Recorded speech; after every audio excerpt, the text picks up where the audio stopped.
Hi everyone, today this arrived for me. It's Star Wars Armada by Fantasy Flight Games. Really looking forward to this game, really looking forward to it for a little while since it was sort of announced. I'm a big fan of Star Wars, a big fan of Fantasy Flight Games and what they've done so far with the X-Wing game and also more recently Imperial Assault. I think both games are fantastic. I love playing the bad guys, so the fact that this has got a nice big Star Destroyer in it, I'm really looking forward to it. It's a nice heavy box. What you might notice is it's got no cellophane on it, and in about 30 seconds time it will have cellophane on it. That's because this is the second time I've had to film this part of the video, because I messed up basically. Without further ado, we'll skip to the next part of the video, get some close-ups of the stuff as I'm opening it, and I hope you enjoy it.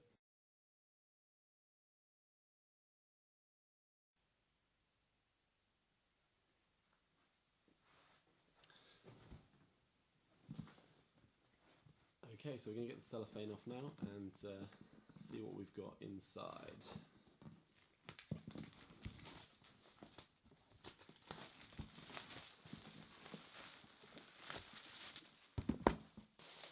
So it's a nice heavy box, plenty of stuff in here.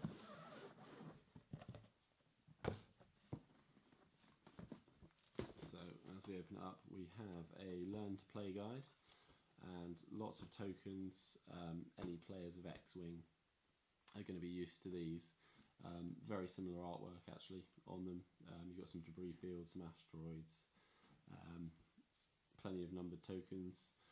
We'll find out what they do once we get into playing the game. I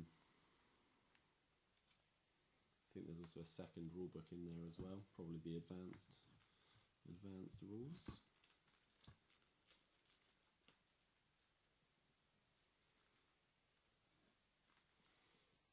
We'll open up those in a second because I can't get it plastic off right now. So we've got your squad cards.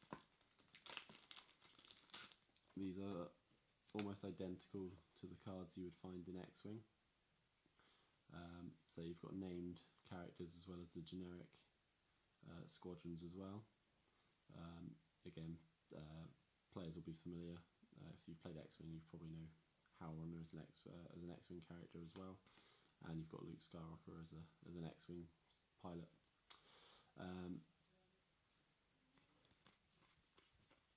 Various mission cards, and also some quick play cards, which just tell you about the commands.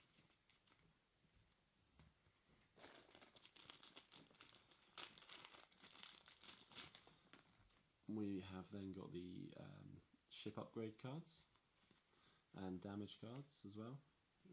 These are actually the damage cards. Again, players of X-Wing, very familiar stuff.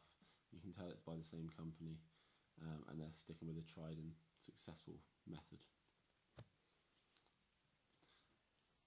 And then your upgrade cards for the ships as well. Again, all very similar to the X-Wing game.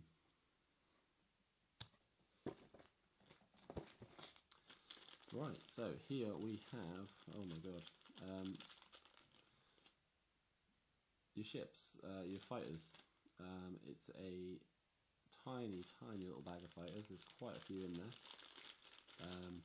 I believe you get 6 bases of TIE fighters and 4 bases of X-Wings in this game. But you can get A-Wings, Y-Wings and all that in expansion packs. In terms of scale, that is your X-Wing, and that's your X-Wing from the X-Wing game. So it'd be interesting to see how the rest of the ships scale up to that actually.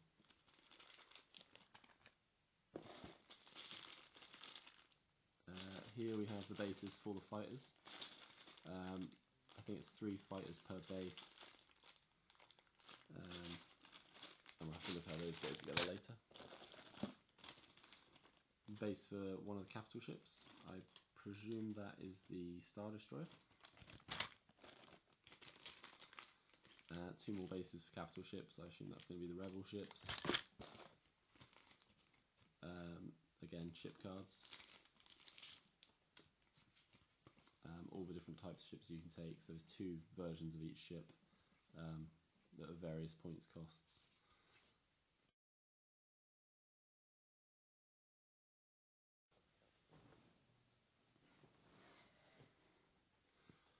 Okay, so we've got the tokens for the commands. So I believe each ship has a different speed rating, and that depends on how many commands you have to give it in advance. So I believe the Star Destroyer, which is a much slower ship, has more of these lined up at once because it's slower to react in game, whereas the little ships can react quicker, so you can do less at a time. But once you start playing, you'll get used to that. And then finally we have the dice and some of the little plastic tokens to hold some of the cardboard parts together. Again, very familiar if you've played X-Wing. Different coloured dice represent different range of attacks, I believe. So yeah, there's some dice for long range, some dice for medium range, and then some dice for the short range attacks. And each side of your ship has a different set of dice that it rolls for those attacks. So finally onto the ships, which is the most important bit. Firstly, we have the Rebel Cavalian Corvette. Scale-wise, I've got my X-Wing Corvette here.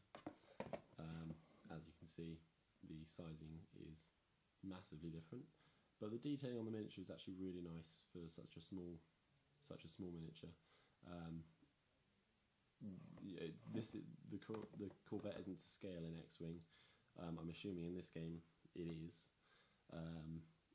but it's a nice little piece. Then we've got the Nebulon frigate. Again, anyone that's seen the films, the original films, the good films, will be familiar with this. It's one of the main rebel ships that you see in those films, and again, it's a little bit more powerful than the Corvette. Finally, you have the Victory class Star Destroyer. So it's not the biggest Star Destroyer, it's not the most powerful, but it is a lovely, lovely miniature, and I can't wait to get playing with this. Imperials are my favourite in pretty much all Star Wars games, and I just can't wait to get destroying the Rebel scum with this as well. So really looking forward to playing this game. Really impressed with the contents of the box. It's a little bit on the expensive side. When you compare it with X-Wing, I think X-Wing is possibly slightly better value for money. This was £63 for 3 ships, 3 reasonably small ships. I could have got six X-Wing models for that. But we'll see how it plays. It's a starter set at the end of the day, so you expect to sort of get a reasonable value for your money. So once I've played it a few times, I'll soon know if I have or not. Great, thanks for watching. Hopefully I'll be doing a gameplay video at some point, and hope you enjoyed the video. Thank you very much.